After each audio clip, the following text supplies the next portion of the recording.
आज का वीडियो हमारा कक्षा 8 के लिए रिवीज़न के तौर पे बन रहा है।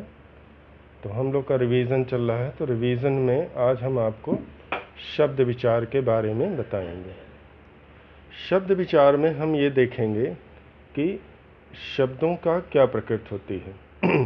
पिछले चैप्टर में, पिछले वीडियो में हमने ये देखा था कि व्याकरण किसे कहते हैं। तो हमने आपको बताया था व्याकरण वह शास्त्र है जो किसी भाषा को शुद्ध शुद्ध पढ़ना, बोलना और लिखना सिखाता है। व्याकरण के 4 भाग थे: वर्ण विचार, शब्द विचार, वाक्य विचार और लास्ट में पद विचार। वर्ण विचार में हमने बताया था आपको कि वर्णों की संरचना और वर्णों के प्रकार इत्यादि के बारे में बताया जाता है। वर्ण विचार हम लोग पढ़ चुके हैं। वर्ण विचार के बाद दूसरा जो व्याकरण का भाग था वो है शब्द विचार। आज हम लोग उसी शब्द विचार को पढ़ेंगे।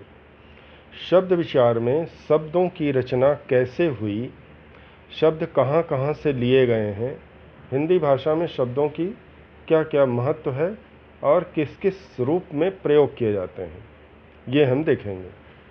हिंदी भाषा में शब्दों को विशाल भंडार है। इन शब्दों को विभिन्न स्रोतों से प्राप्त किया गया है। कुछ विदेशी शब्द भी हैं, यानी हमें आवश्यकता पड़ी तो हमने दूसरी भाषाओं के शब्दों को भी अपनी हिंदी भाषा में स्थान दिया है। इसलिए हमारा हिंदी भाषा का जो भंडार है वो काफ़ी विस्तृत है और बहुत भरा पूरा है। अब इसमें हम लोग ये देखेंगे कि शब्द भंडार, शब्द विचार में शब्दों को किस प्रकार से रखा और बनाया गया है। तो चलिए देखते हैं शब्द विचार। शब्द विचार यानी अब आज हम लोग शब्दों पर विचार करेंगे। एक अथवा अनेक वर्णों के संयोग से बने सार्थक एवं स्वतंत्र ध्वनि समूह को ही शब्द कहते हैं। ये शब्द की परिभाषा है, ये आपको मैंने बताई थी। अब जैसे मान लीजिए हम शब्द बना लेते हैं जल। जल एक शब्द है।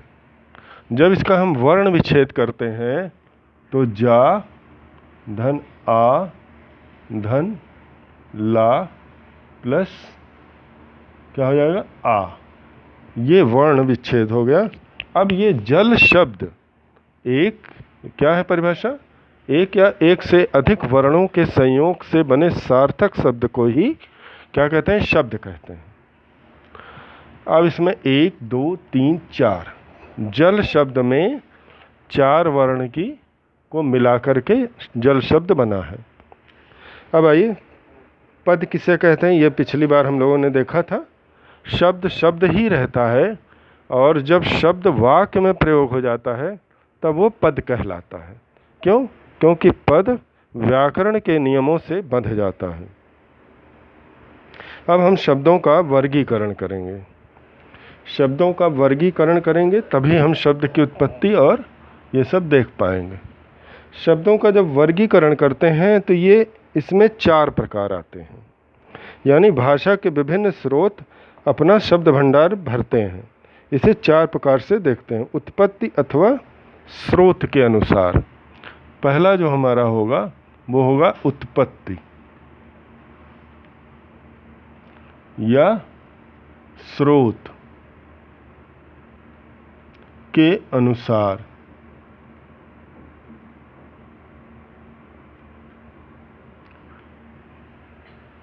इसको अथवा भी लिख सकते हैं, अथवा ही लिख देते हैं, उत्पत्ति अथवा स्रोत के अनुसार। यहाँ पर शब्द की उत्पत्ति कैसे हुई, जैसे कोई शब्द हिंदी भाषा में कहाँ से आया, कैसे इसकी उत्पत्ति हुई, अथवा उसका स्रोत यानी कहाँ से ये लाया गया। इस आधार पर किया गया शब्दों का जो वर्गीकरण होता है उसे उत्पत्ति अथवा स्रोत के आधार पर कहते हैं। उत्पत्ति अथवा स्रोत के आधार पर ये शब्द कितने प्रकार के होते हैं? 5 प्रकार के। अब इसको का सबसे पहले होगा तत्सम, खा, दूसरा जो होगा तत्सम के बाद तद्भव, तद्भव। तद्भव के बाद होगा तीसरा आपका क्या होना चाहिए? तीसरा आपका देशज होना चाहिए, देशज। चौथा आपका होगा विदेशी,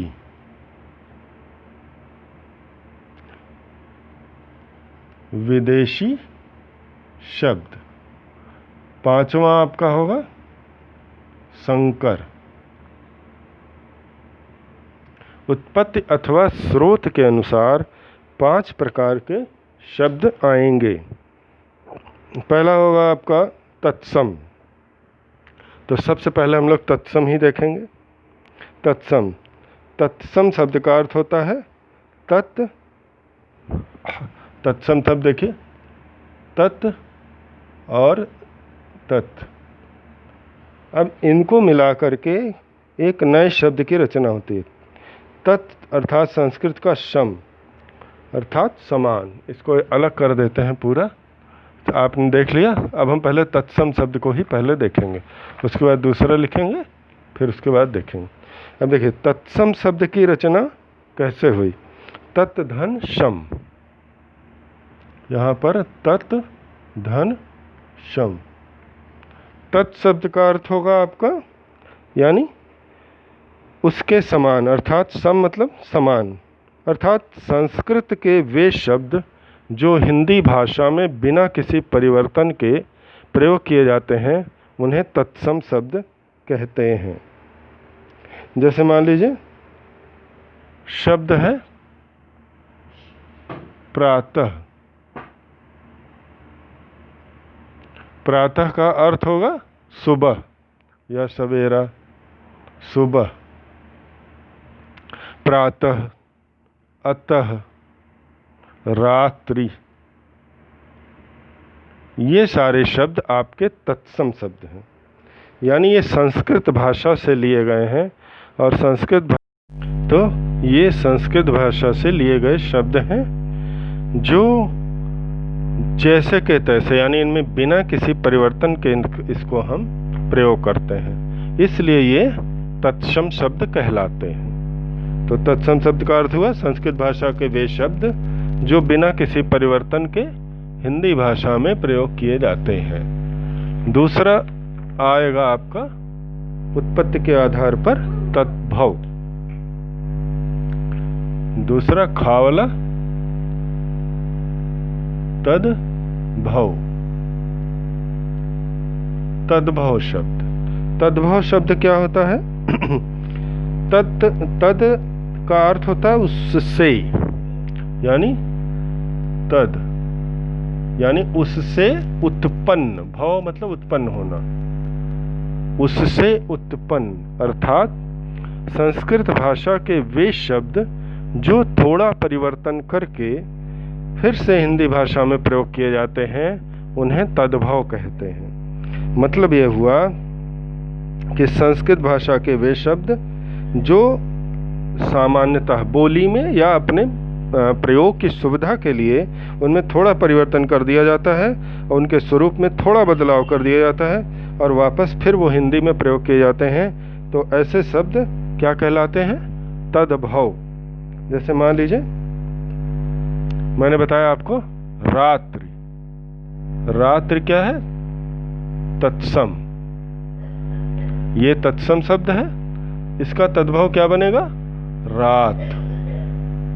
ये बन गया आपका तद्भव रात्रि। जैसे गृह, गृह क्या है? आपका तद्भव तत्सम शब्द है। अब इसका क्या बनेगा तद्भव? घर। तो ये घर शब्द हम लोग बिल्कुल आराम से प्रयोग करते हैं, तो ये शब्द कहलाते हैं आपके तद्भव।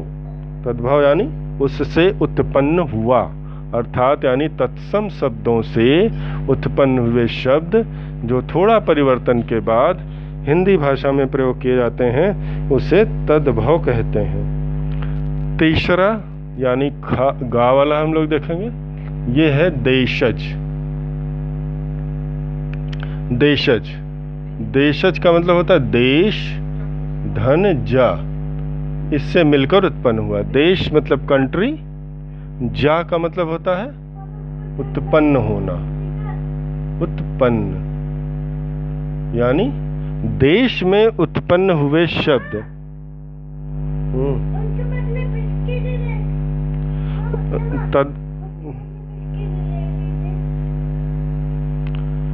देशज का मतलब हुआ देश में उत्पन्न हुए शब्द, अर्थात ऐसे शब्द जिनकी व्याकरण से मतलब किसी भी प्रकार से कोई संबंध नहीं है, जिनकी उत्पत्ति के विषय में हमें किसी भी प्रकार का कोई पता नहीं है।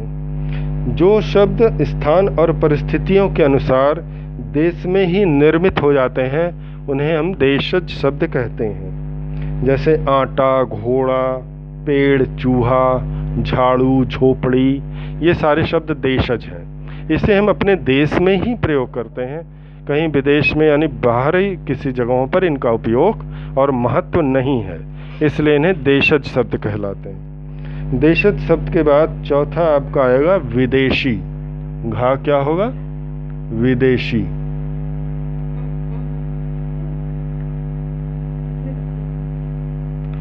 विदेशी शब्द बना हुआ है वी धन देशी, यानी वी मतलब बाहर का, भिन्न और देशी अर्थात विदेशों में बना हुआ शब्द, ऐसा आप आभास कर सकते हैं। परंतु इसकी परिभाषा क्या होगी? ऐसे शब्द जो दूसरी भाषाओं से हिंदी भाषा में आए हुए हैं उन्हें हम विदेशी शब्द कहते हैं। विदेशी शब्द यानी जो हमारे पास दूसरी भाषा के शब्द हैं जैसे अरबी, अरबी का गुनाह, फ़कीर, फरिश्ता, शैतान, मस्जिद, तहसीलदार, बगावत, सुलह इत्यादि शब्द हम सुनते रहते हैं। फारसी, कालीन, अंगूर, किशमिश, चुकंदर, ये सब फारसी शब्द हैं। तुर्की, फ्रांसीसी, पुर्तगाली, अंग्रेज़ी, इस तरह के अनेक शब्द हैं जिनका प्रयोग हम करते हैं, तो ये कहलाते हैं विदेशी। विदेशी शब्द का अर्थ क्या हुआ? ऐसे शब्द जो हिंदी भाषा में दूसरी भाषाओं से आए हुए हैं उन्हें हम विदेशी शब्द कहते हैं। पांचवा आपका होगा संकर शब्द। संकर शब्द बना है सम धन कर, संकर। अब ये संकर है, एक शब्द होता है शंकर, दोनों में क्या अंतर है? शब्द ये है और ये। शंकर क्या है? संज्ञा है, जो शंकर भगवान के बारे में हम लोग बोलते हैं ये संज्ञा है। संकर, संकर क्या है? मिला हुआ। यहाँ पर क्या होता है? दो भाषाओं के शब्दों को मिला करके एक शब्द बनाया जाता है, तो उसको बोलते हैं संकर शब्द। जैसे मान लीजिए हम लेते हैं रेलगाड़ी,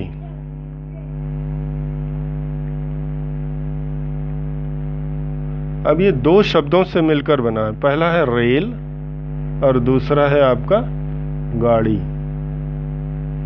यहाँ पर रेल शब्द अंग्रेजी का है, इंग्लिश का शब्द है, और गाड़ी हिंदी है। अब ये इंग्लिश है, ठीक है, और ये क्या है? हिंदी। तो ये दो भाषाएं हो गई, एक ये हो गई, एक ये हो गई। ये शब्द कहलाएगा संकर, ये संज्ञा हो जाएगी शंकर, सिटी वाला शाह, शंकर। और यहाँ पर हमारा है संकर। आप लोगों ने बीज भंडार में लिखा होगा संकर, देखा होगा जरूर से, संकर बीज प्राप्त करें, तो वो दो ब्रीड, अलग अलग ब्रीड को मिलाकर बनता है। वैसे ये है दो अलग अलग भाषाओं के शब्दों को मिलाकर बनाया गए शब्द को कहते हैं संकर शब्द। जैसे लाठी, चार्ज, लाठी हिंदी का शब्द है, चार्ज इंग्लिश का शब्द है। तो इस तरह मिलाकर के जितने शब्द बनेंगे वो आपके कहलाएंगे संकर शब्द। उत्पत्ति के आधार पर ये चार प्रकार के शब्द हुए। उत्पत्ति के बाद आता है रचना के आधार पर। रचना के आधार पर भी आपके कितने प्रकार के शब्द होंगे? आपके रूढ़ शब्द होंगे, यौगिक, योग रूढ़, 3 शब्द होंगे। अब रचना के आधार पर जो आपका शब्द होगा उसको हम लोग अगले वीडियो में देखेंगे, क्योंकि अभी समय का अभाव है। तो ये शब्द जो मैंने आपको बताया, उत्पत्ति के आधार पर ये सारे शब्द और इनकी परिभाषा आपको याद होनी चाहिए। शब्द याद करना संभव नहीं है, इसलिए जब हम लोग पढ़ते हैं तो उसी समय इसको चेक करते रहेंगे। और रही बात परिभाषा वो आपको याद करनी पड़ेगी, क्योंकि वो बहुत आवश्यक है। बिना परिभाषा के आप उसे नहीं सीख सकते। तो इसके आगे वाला हम लोग अगले वीडियो में देखेंगे।